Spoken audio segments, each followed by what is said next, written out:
Shalom semua.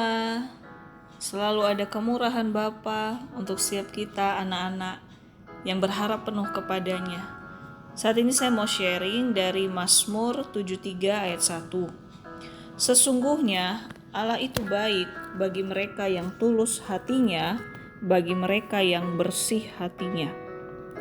Di sini dibukakan bahwa Tuhan bukan hanya mau hati dan hidup kita bersih, tapi harus beriringan dengan ketulusan.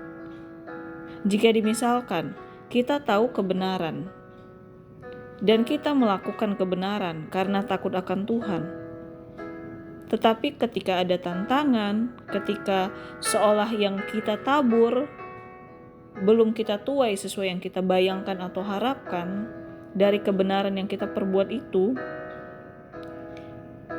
hati-hati banget kalau kita nggak jaga hati. Dan kalau bukan hanya memandang Yesus, kita sangat cepat terjerumus jatuh dalam kekecewaan.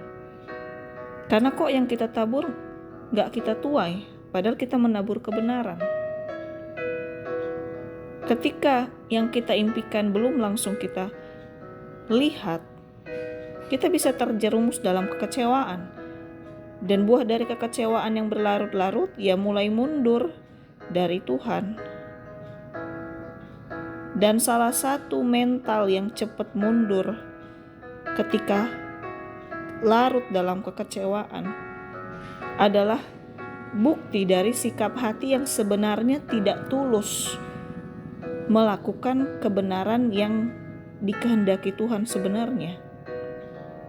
Jadi makanya Tuhan tekankan di sini, bukan hanya kita hidup bersih atau benar, tetapi memiliki ketulusan yang tanpa embel-embel, tanpa harus menuai akhirnya kalau sudah melakukan yang baik. Berarti itu ada embel-embelnya, nggak tulus akhirnya. Tapi biarlah tulus melakukan apa yang menyenangkan Tuhan. Karena kalau tidak tulus, maka gampang jatuh bangun dalam mengikut Tuhan. Jadi kenapa banyak sekali dalam perjalanan hidup sering jatuh bangun, sering kumat-kumatan, kadang taubat, kadang kumat, kadang sungguh-sungguh, kadang melempem, nggak sungguh-sungguh dalam Tuhan. Kita hati-hati banget di situ. Kita cek hati kita masing-masing. Tuhan berikan kami hati yang tulus, lebih daripada hati yang rindu melakukan kebenaran malah. Karena kalau sudah tulus, pasti melakukan kebenaran itu bukan paksaan. Tapi kalau hati belum tulus, melakukan yang benar pun kalau belum seolah-olah kok belum ada mujizat, kok belum ada perubahan, maka di situ bisa kecewa dan bisa makin menjauh malah dari kasih karunia Tuhan. Lalu bisa juga diartikan di sini, kebaikan Tuhan ada atas setiap hati yang bersih dan tulus. Tapi sebaliknya, keadilan Tuhan berlaku bagi pribadi yang hatinya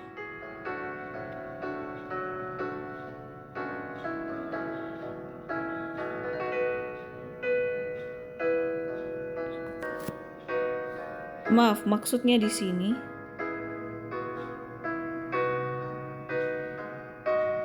keadilan Tuhan berlaku bagi pribadi yang hatinya tidak bersih dan tidak tulus. Maksudnya ketika kita menabur hati yang tidak tulus, apalagi hati yang tidak mau melakukan kebenaran, hidup dalam kebenaran, ada keadilan, ada hukumnya di situ.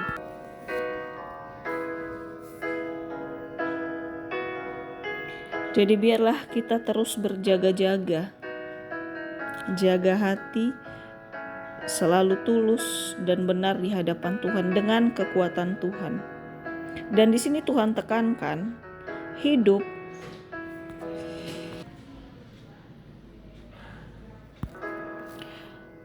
hati yang bersih dan tulus bukan hanya untuk Tuhan, tapi dalam segala aspek hidup kita.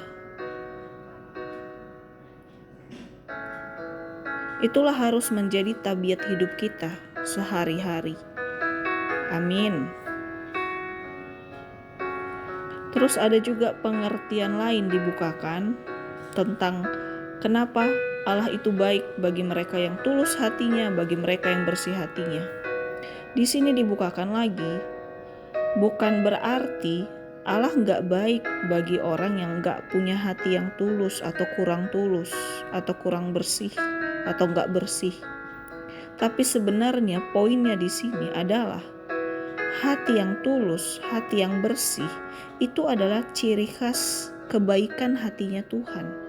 Jadi Tuhan sangat senang, sangat rindu setiap kita memiliki hati yang baik seperti hatinya Tuhan. Hati yang selalu mau penuh kekudusan, hati yang bersih. Hati yang selalu mau tulus, berjuang tetap tulus. Apapun itu. Itulah hatinya Tuhan. Itulah kebaikan hatinya Tuhan. Dan kita dimampukan sama Tuhan kalau kita mau terus bercermin dan melekat sama Tuhan.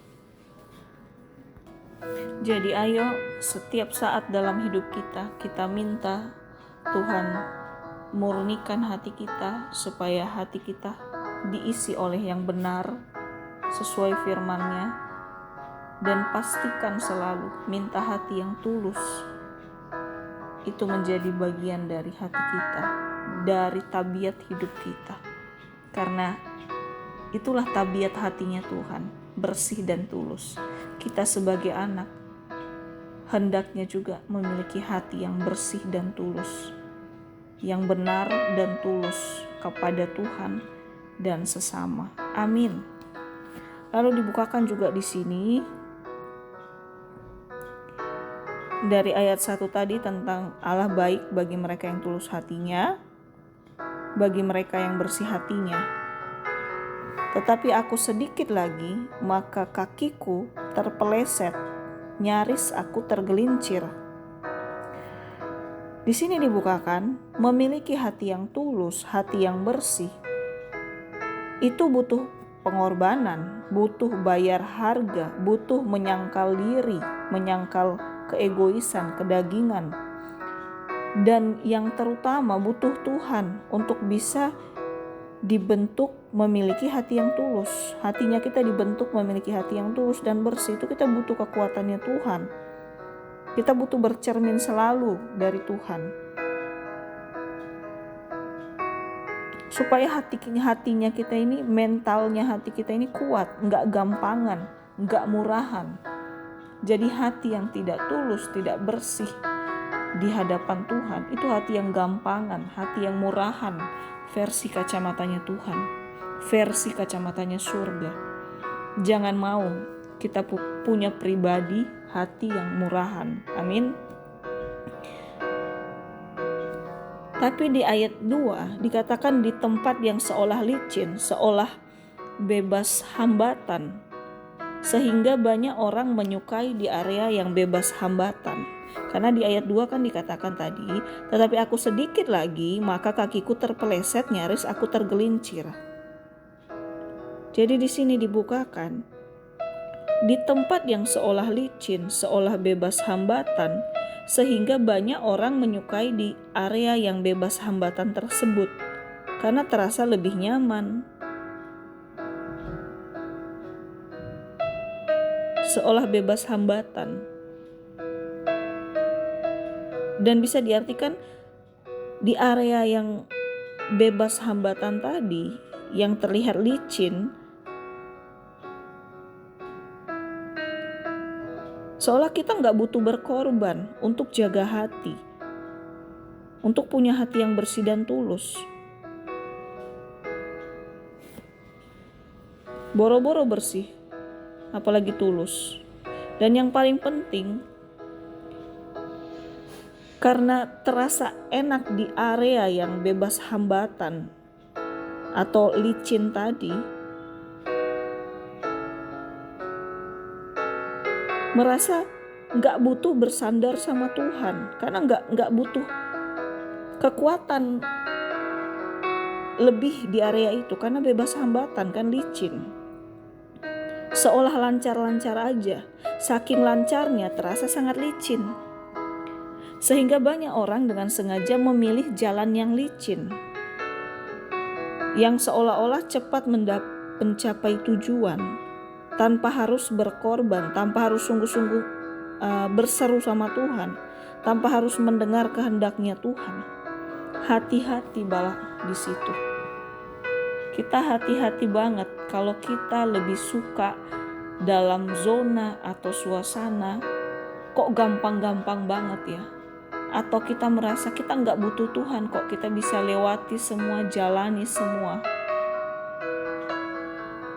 tanpa Tuhan. Hati-hati, itu adalah zona buruk sebenarnya, bukan zona bebas hambatan, tapi hambatannya aja gak kelihatan, yaitu hambatan keegoisan, hambatan hati yang gak butuh Tuhan.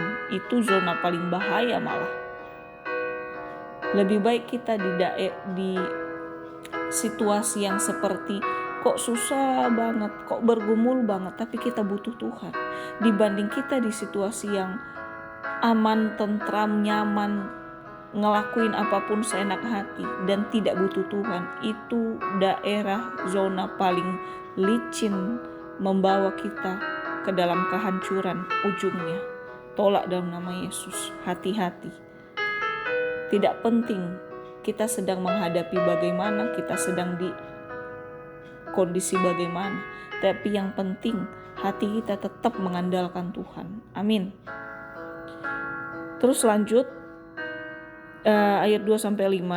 Tetapi aku sedikit lagi maka kakiku terpeleset, nyaris aku tergelincir. Ayat 2 tadi. Lanjut 3. Sebab aku cemburu kepada pembual-pembual kalau aku melihat kemujuran orang-orang fasik. Sebab kesakitan tidak ada pada mereka, sehat dan gemuk tubuh mereka. Mereka tidak mengalami kesusahan manusia, dan mereka tidak kena tulah seperti orang lain. Nah, mulai membanding-bandingkan kan di daerah licin tadi. Jadi di sini dibukakan.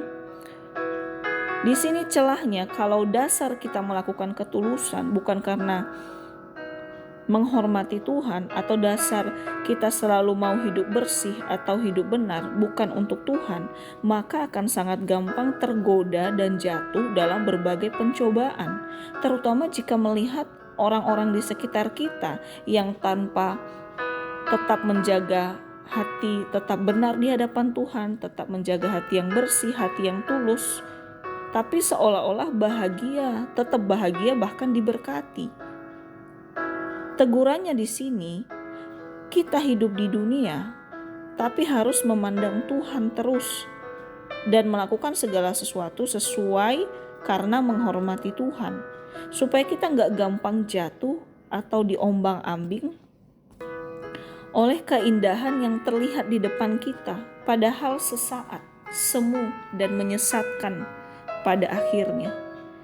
Jadi benar-benar jagalah kacamata hati, kacamata jasmani kita, tetap meneropong hatinya Tuhan, bukan meneropong, mengintip hidup orang-orang lain yang bahkan hidupnya lebih mengenaskan karena tidak takut akan Tuhan.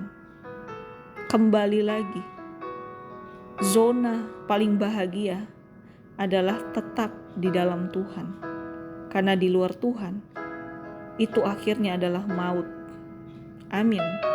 Tidak ada tawar-menawar lagi kalau itu. Kemudian lanjut di ayat 5-6. Mereka tidak mengalami kesusahan manusia dan mereka tidak kena tulah seperti orang lain. Sebab itu mereka berkalungkan kecongkakan dan berpakaian kekerasan. Diulang lagi di sini. Jadi dari ayat ini jebakannya di sini bukan berarti tidak mengalami kesusahan, tidak mengalami tantangan, masalah. Bukan berarti kebaikan Tuhan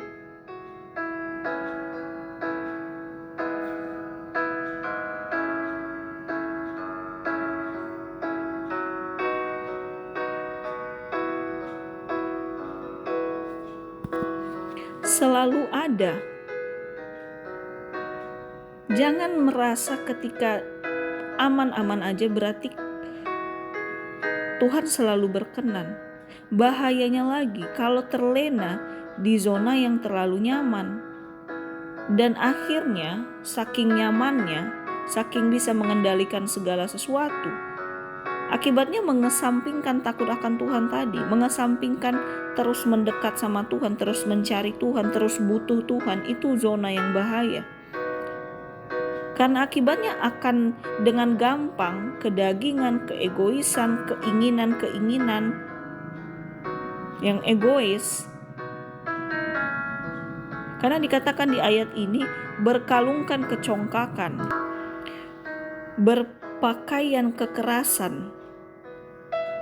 Maka tabiat egois asli dari manusia berkuasa atas dirinya lebih daripada Tuhan. Dia utamakan berkuasa untuk dirinya.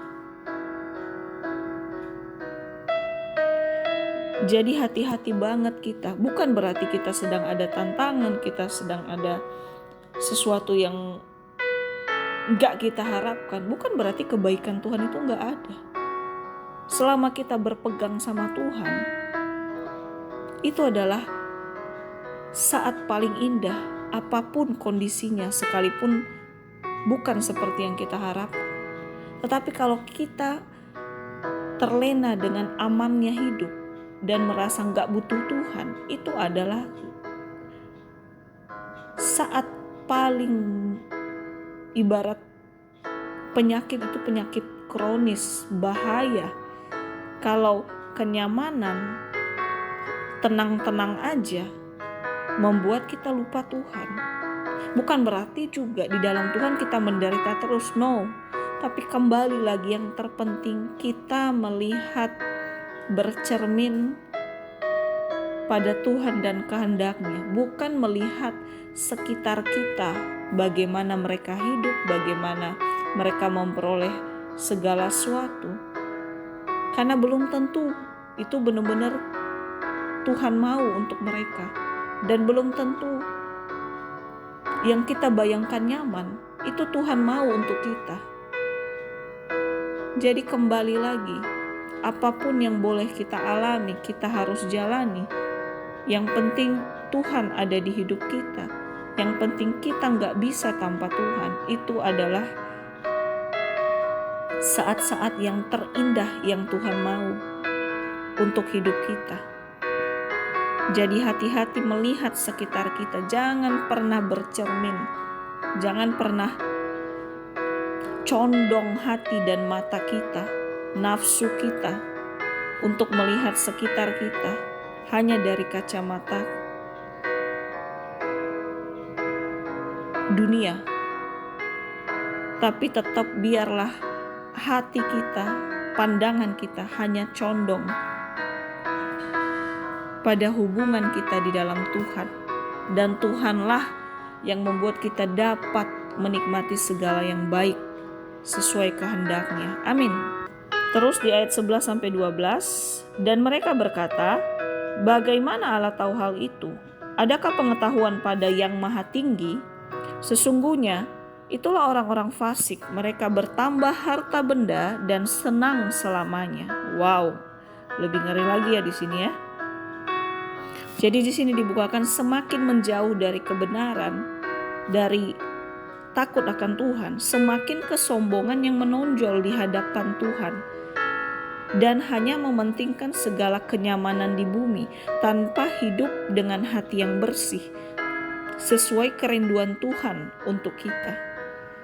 Jadi simpelnya, ketika mata kita menyeleweng dari Tuhan, maka mata kita akan ditusuk oleh godaan-godaan yang membuat kita memandang Tuhan sebelah mata, bahkan gak pandang Tuhan lagi. Hati-hati banget di masa berkelimpahan, di masa tantangan, di masa apapun itu rasanya. Jangan sampai kita pandang Tuhan sebelah mata, apalagi gak kita pandang Tuhan. Bahaya banget. Jangan sampai kita buta rohani hanya karena mata kita dimanjakan dengan segala yang indah terlihat di dunia ini. Ketika kita pun dapat menikmati yang indah di dunia ini, biarlah itu sekehendak Tuhan. Amin. Ayat 13-14, sia-sia sama sekali aku mempertahankan hati yang bersih dan membasuh tanganku tanda tak bersalah. Namun sepanjang hari aku kena tulah dan kena hukum setiap pagi. Wow, di sini dibukakan, karena lebih fokus melihat apa yang nyaman di depan mata, maka merasa hidup di dalam kebenaran adalah beban. Udah beban merasa sia-sia lagi. Hati-hati banget. Jangan pernah kita merasa sia-sia bayar harga, sia-sia mengendalikan diri, sia-sia tidak seenak-enaknya melakukan apa yang kita lihat orang di sekitar kita seenak-enaknya, terus kita merasa kenapa kita harus mengerem ini, mengerem itu, menjaga ini, menjaga itu. Jangan pernah kita hitung-hitungan. Makanya kembali lagi, Tuhan mau hati kita tulus dulu sama Tuhan. Karena kalau hati kita mau tulus, kita gak akan pernah hitung-hitungan. Karena Tuhan pun gak hitung-hitungan sama kita. Apa yang bisa kita balas dengan kebaikan Tuhan? Gak ada. Nyawa kita pun gak bisa menggantikan darah Yesus. Tapi darah Yesus bisa menggantikan nyawa kita yang seharusnya binasa. Amin. Jadi tidak ada yang sia-sia di dalam Tuhan. Tetapi sia-sialah hidup kita di luar Tuhan. Amin. Tolak dalam nama Yesus ya. Ayat 12-14. Sesungguhnya itulah orang-orang fasik. Mereka menambah harta benda dan senang selamanya. Sia-sia sama sekali aku mempertahankan hatiku yang bersih dan membasuh tanganku tanda tak bersalah.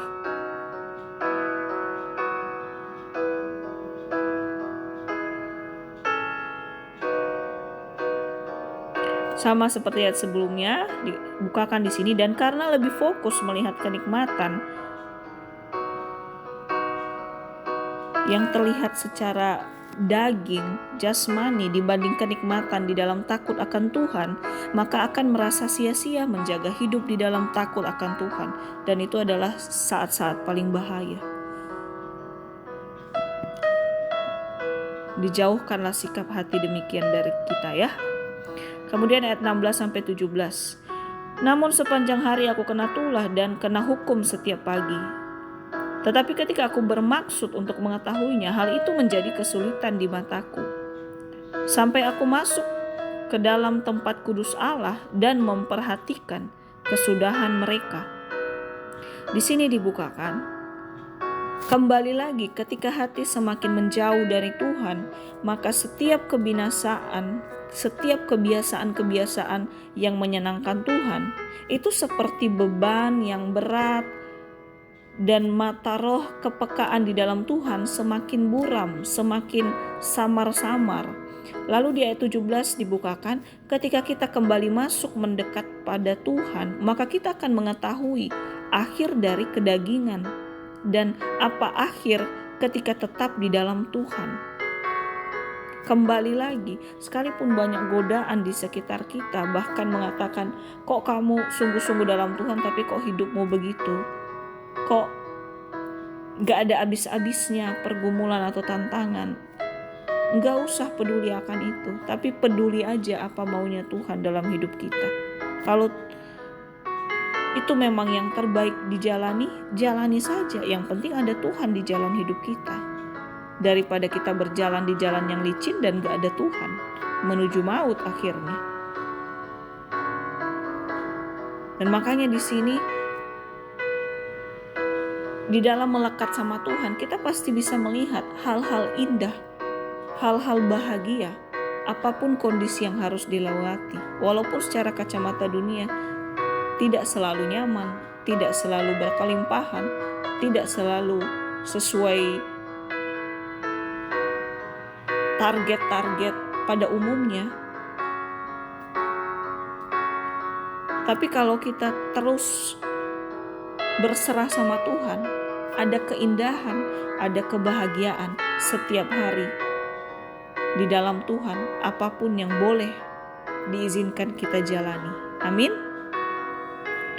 Terus mungkin di flashback ada di ayat 7 dibukakan, karena kegemukan kesalahan mereka menyolok, hati mereka meluap-luap dengan sangkaan. Jadi di sini dibukakan, tidak ada ketenangan bagi orang-orang yang hidup di dalam kegemukan dosa. Hati-hati banget. Karena di sini, karena kegemukan, itu bisa bukan berdasarkan berat badan ya. Kegemukan bisa berdasarkan kegemukan, gemuk sombongnya di dalam Tuhan, gemuk dosanya di dalam Tuhan. Lalu dilanjut, kesalahan mereka menyolok. Ya udah buta akibat enak di jalan yang licin, enak di jalan yang merasa nggak butuh Tuhan. Ya udah, kesalahan dosa yang terlihat pun seolah biasa. Tapi lanjut di sini, hati mereka meluap-luap dengan sangkaan. Jadi walaupun gemuk dengan segala yang nyaman, seolah bebas hambatan, seolah nggak perlu Tuhan, happy aja, hebat aja. Tapi di sini dikatakan hati meluap-luap dengan sangkaan, berarti tidak ada roh ketenangan, tidak ada roh damai sejahtera. Apapun yang bisa dimiliki, yang bisa dilakukan dengan segala kehebatan, tapi tetap hati sebenarnya penuh kewaswasan, was-was terus. Tidak ada jaminan dalam hidupnya sampai akhirnya, karena enggak punya Tuhan sungguh-sungguh. Lanjut di ayat 18-20. Sesungguhnya di tempat-tempat licin kau taruh mereka, kau jatuhkan mereka sehingga hancur. Betapa binasa mereka dalam sekejap mata, lenyap habis oleh karena kedahsyatan, seperti mimpi pada waktu terbangun. Ya Tuhan, pada waktu terjaga, rupa mereka kau pandang hina. Jadi di sini dibukakan, justru seringkali di tempat yang terlihat sangat lancar, bebas hambatan, jika tanpa mengandalkan Tuhan,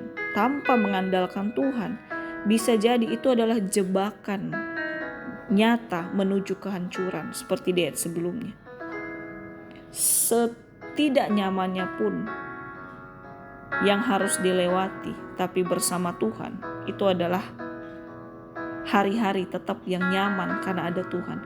Tapi sebahagianya pun, seperti bebas hambatan pun, seperti semua terpenuhi pun, tapi tanpa adanya Tuhan beserta, itu adalah area paling mematikan pada akhirnya. Pasti menuju kehancuran. Karena kembali lagi, iblis seperti singa yang mengaum-ngaum. Jika di dalam hidup kita tidak ada Tuhan, maka yang ada adalah jawabannya itu. Kemudian ayat 21-24, ketika hatiku merasa pahit dan buah pinggangku menusuk-nusuk rasanya, aku dungu dan tidak mengerti, seperti hewan aku di dekatmu. Tetapi aku tetap di dekatmu. Engkau memegang tangan kananku dengan nasihatmu. Engkau menuntun aku dan kemudian engkau mengangkat aku ke dalam kemuliaan. Jadi di sini dibukakan, pahit hati mendatangkan kelemahan tubuh dan merusak kepercayaan diri kita di dalam Tuhan. Hati-hati banget, harus jaga hati. Tapi kuncinya, apapun yang terjadi, tetap berjuang melekat berserah di dalam Tuhan, maka Bapa pasti menolong dan meluruskan hidup kita. Amin. Kemudian ayat 25-26, siapa gerangan ada padaku di sorga selain engkau? Selain engkau tidak ada yang kuingini di bumi. Sekalipun dagingku dan hatiku habis lenyap, gunung batuku dan bagianku tetaplah Allah selama-lamanya. Jadi di sini dibukakan, biarlah ini menjadi komitmen kita. Apapun yang telah terjadi, dan yang akan terjadi, tetap Tuhan satu-satunya kekuatan dan kebanggaan hidup kita selama-lamanya. Bukan jabatan, bukan kehebatan, kepintaran, harta yang kita banggakan. Tapi ada Tuhan di hidup kita, itulah hati yang penuh kebanggaan banget. Biarlah itu komitmen kita, keteguhan hidup kita. Sekali Yesus, tetap Yesus. Amin. Kemudian ayat 27-28, sebab sesungguhnya siapa yang jauh daripadamu akan binasa. Kau binasakan semua orang yang berzinah dengan meninggalkan engkau. Wow, ternyata meninggalkan Tuhan sama dengan berzinah ya, serem banget. Tetapi aku suka dekat pada Allah, aku menaruh tempat perlindunganku pada Tuhan Allah, supaya dapat menceritakan segala pekerjaannya. Jadi di sini diingatkan lagi, jauh dari Tuhan, meninggalkan Tuhan sama dengan berzinah. Maut artinya, maut akhirnya. Menyeleweng, berzinah, wow. Tapi bergaul di dalam Tuhan, untuk kelak banyak juga orang yang ingin bergaul di dalam Tuhan. Kembali lagi, hidup adalah kesaksian.